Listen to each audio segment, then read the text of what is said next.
warahmatullahi wabarakatuh. Welcome back my channel Vida Cetak. Semoga teman-teman dalam keadaan baik-baik aja ya. Hari ini gue tuh pengen ngebahas tentang anak hiperaktif yang request ke saya, gimana sih cara kita ini, anak saya hiperaktif sekali. Terus ada juga, gimana nih anak saya kalau makan tuh susah sekali, dia sangat hiperaktif banget. Oke, para bunda-bunda yang udah nanya gitu ke saya, jangan berkecil hati karena hari ini nih aku akan bacain beberapa artikel yang berkaitan dengan anak hiperaktif. Besarkan dan merawat anak hiperaktif ini tuh membutuhkan perhatian, kesabaran, dan waktu yang lebih banyak lagi gitu daripada anak normal lainnya. Terus dalam upaya mendorong segala perkembangan anak di sini, orang tua juga tuh harus lebih belajar lagi bagaimana sih nih caranya.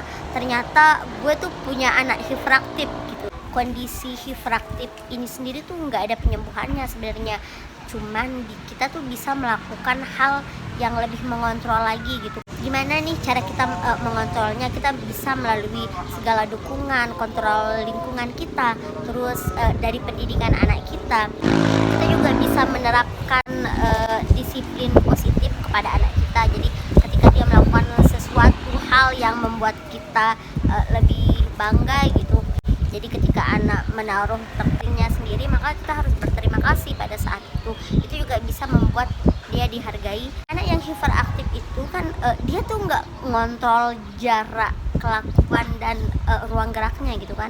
Nah, kita juga bisa mengajak anak hiperaktif itu untuk berolahraga di pagi hari atau di sore hari supaya energinya itu bisa tersalurkan lewat hal-hal yang lebih bernyawa gitu, seperti olahraga dan aktivitas lainnya. Membina hubungan keluarga yang sehat nih. Gimana nih caranya? Kan sebuah komunikasi di dalam keluarga kita sehingga kita bisa berkomunikasi dengan tenang, dia juga bisa tenang dan melakukan hal-hal yang tidak terburu-buru, sehingga anak kita juga tidak melakukan kegiatan-kegiatan yang tidak buru-buru. Jadi dia akan merasa lebih tenang gitu ketika berbicara dengan kita. Memberikan dukungan yang lebih luas lagi kepada anak hiperaktif dari dukungan orang tua, tetangga, sekitar gitu. Jika kita kewalahan dalam mendidik anak hiperaktif, maka kita bisa minta tolong kepada tetangga dan orang-orang sekitar yang bisa membantu kita agar dengan kehiperaktifan anak kita ini nih bisa teratasi dan bisa belajar dengan baik seperti anak-anak lainnya. Terus ada beberapa cara sih untuk menenangkan anak hiperaktif. Kalau menurut artikel Hello Sehat di sini, jauhkan dari gangguan. Nah, hal-hal yang kecil yang mungkin tidak Anda sadari dapat mengalihkan perhatian dan mengganggu konsentrasi anak hiperaktif itu. Sebabnya penting bagi Anda untuk mengatur suasana nyaman di sekitarnya. Jadi kayak kita memberikan suatu kenyamanan gitu kepada anak hiperaktif tersebut. Ketika dia nyaman itu, maka hal-hal yang tidak penting itu dia akan bisa mengalihkan ke rasa nyamanan. Ketika sudah menyaman di suatu tempat, maka dia tidak akan melakukan aktivitas di tempat lain yang tidak berarti. Atur pola hidup terstruktur. Nah, jadi di sini untuk mengatur pola hidup terstruktur untuk anak hiperaktif itu misalkan kapan makannya diatur, kapan ke kamar mandinya diatur, dan kapan tidurnya itu diatur. Jadi semuanya harus terstruktur dan cara bicara kita kepada anak hiperaktif juga harus tenang. Jangan lebih ke marah atau larang-larangan gitu. Lebih tenang biar dia juga bisa mendengar kita lebih tenang juga gitu. Terus kapan dia tidur, biasanya nanti kalau pola tidurnya yang tidak baik itu, maka bisa mengakibatkan anak itu akan bangun ribut ya, bangun di waktu yang tidak tepat, sehingga emosinya akan bertambah, bisa meluap-luap seperti itu. Bermainnya juga gitu, kapan anak itu harus bermain, maka berikan sebuah permainan yang tidak berbahaya, berikan dia permainan yang memang pada usianya itu sangat dibutuhkan. Membuat peraturan yang jelas dan konsisten. Saya bacain sendiri tuh, beberapa orang tua memang memiliki cara sendiri untuk mendidik anak. Ada yang mungkin menetapkan banyak peraturan dan pula yang lebih santai. Namun sayangnya anak hiperaktif tidak bisa dididik dengan cara yang santai. Mereka umumnya membutuhkan peraturan yang jelas dan konsisten. Itu sebabnya penting untuk menerapkan disiplin positif dan sederhana di rumah. Jadi kalau kita menghadapi anak hiperaktif, kita jangan lupa ketika dia salah maka kita berikan sebuah hukuman yang memang sewajarnya saja agar memiliki sifat jerah, dan kita juga bisa memberikan sebuah hadiah gitu ketika anak itu melakukan sesuatu hal yang membuat kita bangga, ketika dia melakukan hal-hal yang positif gitu.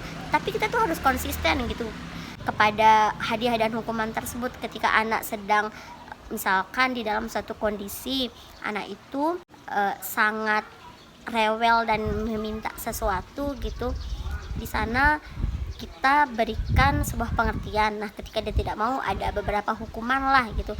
Nah tetapi di lain waktu lagi ketika anak itu melakukan hal tersebut tetapi kita tidak memberikan hukuman, maka dia akan bingung juga gitu, kemarin tuh nggak dihukum melakukan ini gitu, lakukan ini lagi deh kayak gitu. Jadi kita kayak harus lebih konsisten gitu sebagai orang tua. Yang keempat tuh sabar, ibu-ibu sabar. Anak hiperaktif tuh memang seringkali membuat Anda kesal. Ia bisa menunjukkan perasaan dengan sangat jelas dan gamblang, entah itu kegembiraan atau ledakan kemarahan secara tiba-tiba saat suasana hatinya memburuk. Meski begitu, Anda disarankan untuk tetap tenang dan sabar. Gimana ibu-ibu, udah bisa tenang belum? Jika anaknya udah meledak-ledak emosinya, anaknya udah melakukan ini itu tanpa kontrolan, biasa nih yang punya anak hiperaktif pasti senyum-senyum nih. Dan pada saat itu meledak-ledak emosi orang tua ketika anak melakukan suatu hal yang kita tidak inginkan.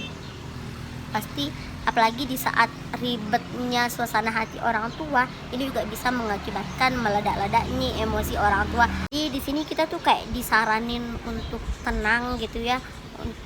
Nah gimana nih caranya tenang? Udahlah latihan sendiri di rumah. Gimana caranya ibu-ibu biar tenang, biar menghadapi anaknya yang hiperaktif itu dengan ketenangan dan kesabaran. Latihan ya.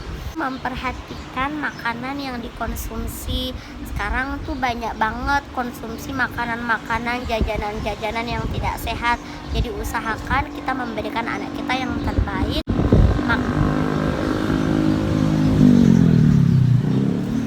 Oke, kita lanjut.